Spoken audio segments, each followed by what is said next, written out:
একটি গর্বের মুহূর্ত যেখানে ভালোবাসায় মিশে থাকে শ্রদ্ধায়, আর একটি পরিবারের আনন্দ ছড়িয়ে পড়ে পুরো জাতির অনুভবে। সবুজের আবরণে আলোকিত এক মুখ, প্রকৃতিবন্ধু বীর মুক্তিযোদ্ধা মুকিত মজুমদার বাবু।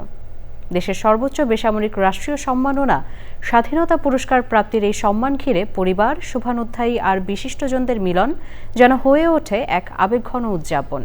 এটি শুধু একটি আনুষ্ঠানিকতাই নয়, এটি এক জীবনের অর্জনকে হৃদয় দিয়ে ছুঁয়ে দেখার আয়োজন। আলিমাল রাজের রিপোর্ট।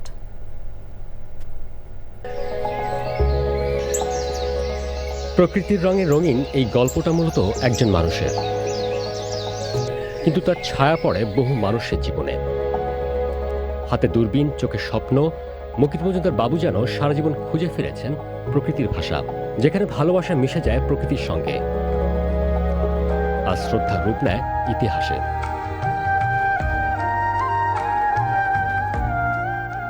এই মানুষটি শুধু একজন বীর মুক্তিযোদ্ধা নন, তিনি এক চলমান সবুজ আন্দোলন, যিনি শিখিয়েছেন প্রকৃতি ভালোবাসা মানেই দেশকে ভালোবাসা। রাজধানীর ওয়েস্টিন হোটেলে সংবর্ধনা পায় ভিন্ন মাত্রা।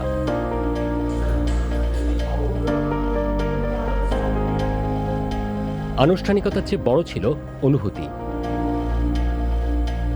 পরিবার, শুভানুধ্যায়ী, বিশিষ্টজন সবার চোখে একই গল্প, একই ভালোবাসা। সংবর্ধনা হয়ে ওঠে ভালোবাসা আর শ্রদ্ধার এক মিলন মেলা। সে সময় প্রকৃতিবন্ধুকে ঘিরে অসংখ্য স্মৃতিচারণ করেন অতিথিরা।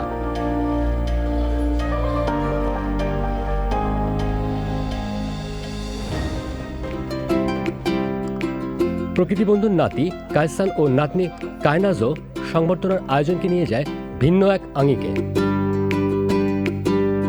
তাদের প্রাণবন্ত উপস্থিতি আর উচ্ছ্বাস অনুষ্ঠানে যোগ করে নতুন প্রাণ।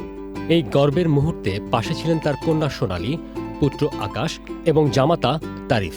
তাদের চোখে মুখে ছিল বাবার প্রতি অফুরন্ত ভালোবাসা আর গর্বের দীপ্তি। সোনালী ও আকাশের উপস্থিতি সংবর্ধনাকে এনে দেয় আরও এক আবেগঘন মাত্রা। এদিকে স্বাধীনতা পদক পাওয়ায় দেশের বাইরে থেকে ভিডিও বার্তার শুভেচ্ছা জানিয়েছেন শুভানুধ্যায়ীরা। তারা মুকিত মজুমদার বাবুর অবদানকে ভবিষ্যৎ প্রজন্মের জন্য অনুপ্রেরণা হিসেবে তুলে ধরেন। তারা বলেন, তিনি শুধু একজন বীর মুক্তিযোদ্ধাই নন, তিনি সেই নীরব অধ্যায় যেখানে দেশপ্রেম আবার নতুন করে জন্ম নেয়। প্রকৃতির ভাষারই এক নিরলস অন্বেষক মুকিত মজুমদার বাবু, যিনি স্বপ্ন নিয়ে খুঁজে ফিরছেন একটি সবুজ নিরাপদ ভবিষ্যতের। দেশ মানে শুধু মানচিত্র নয়, দেশ মানে তার বন, তার নদী, তার প্রাণ।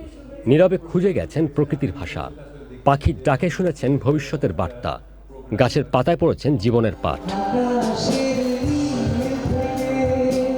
এই অর্জন কেবল একজন মানুষের নয়, এটি একটি পরিবার, সমাজের আর দেশের আশার প্রতিচ্ছবি। পরিবেশ রক্ষার এই স্বীকৃতি যেন আগামী প্রজন্মের কাছে রেখে যায় এক সবুজ পৃথিবী বিনির্মাণের দৃঢ় অঙ্গীকার। প্রকৃতিপুত্রের সেই গল্পকেই নতুন করে বলে দেয়, যেখানে শেষ নেই, আছে শুধু আগামী সবুজ সুন্দর বাংলাদেশ গড়ে তোলার অদম্য স্বপ্ন। আলিমাল রাজি, চ্যানেল আই, ঢাকা।